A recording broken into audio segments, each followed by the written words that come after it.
तुम सदगुरु प्रसाद ते प्रगटे निर्मल ज्ञान।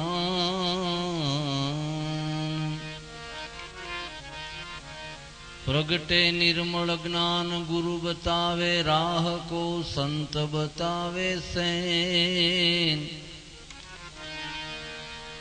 गोविंद गुण में रमी रह्यो सोयतीनु सुख दे। नाम दिया निर्भय हुआ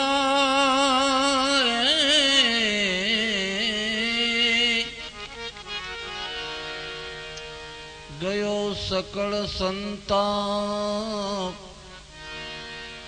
मेरम मुजरा मान ले हरदम चहे हजूर।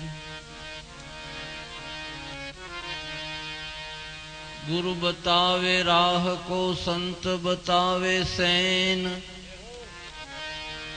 गोविंद गुण में रमी रह्या सोयतीनु सुख दे।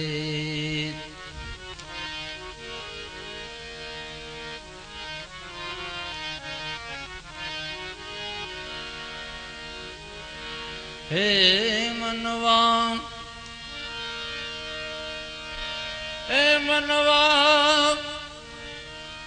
दोरी गगन में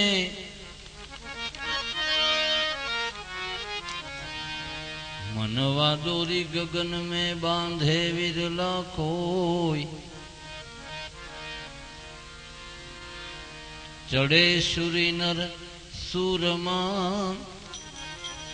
दयानंद कहे भरपूर।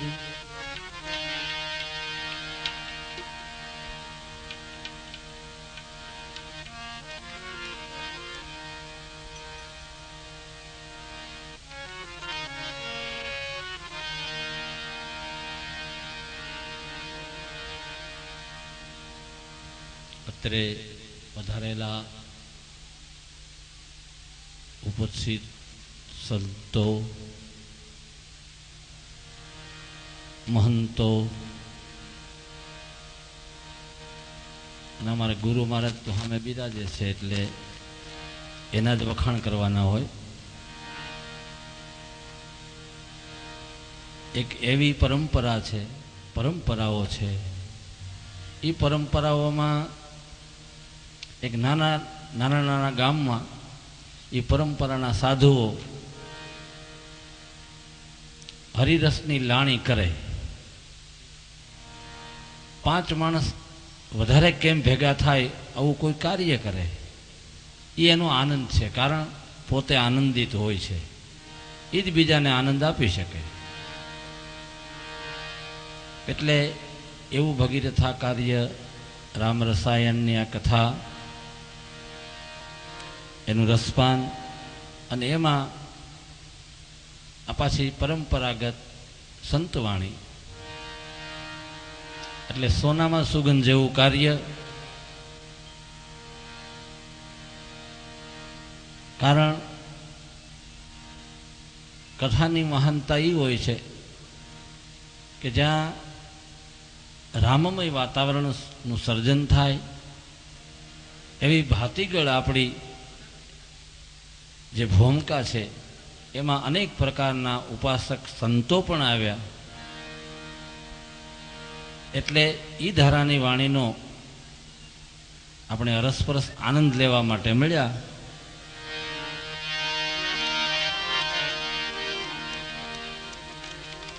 પણ પરંપરાગત ગુરુમુખી વાણીઓ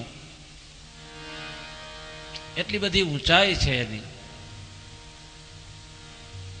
કે સામાન્ય ભજનો તો ગવાણાઈ ખૂબ છે, લોકમુખે ચર્ચાણા ખૂબ છે, પણ એ પવન આવે ને વયો જાય એમ આ વાણી એ પ્રકારની નથી। આ વાણી તો હૃદય સુધી એને જેણે જીવંત રાખી છે અને વાણી જીવ્યા છે એવા સંતો અનુભવવા અનુભૂતિવાળા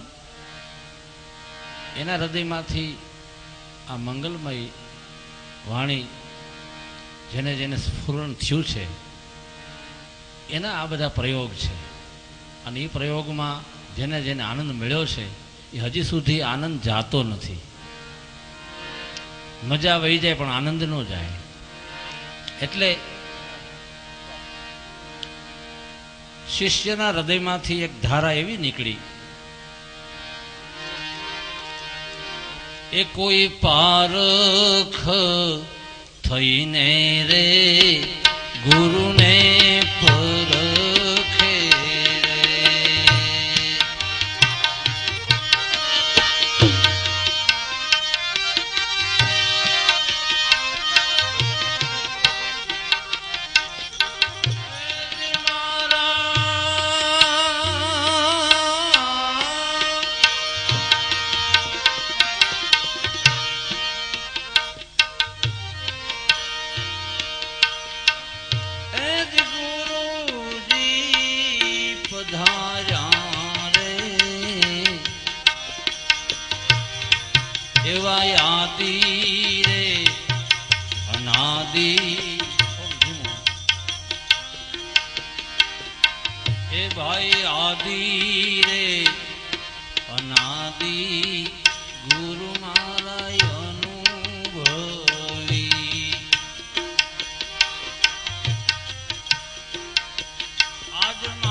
જગત સામુરે તે તો જોતા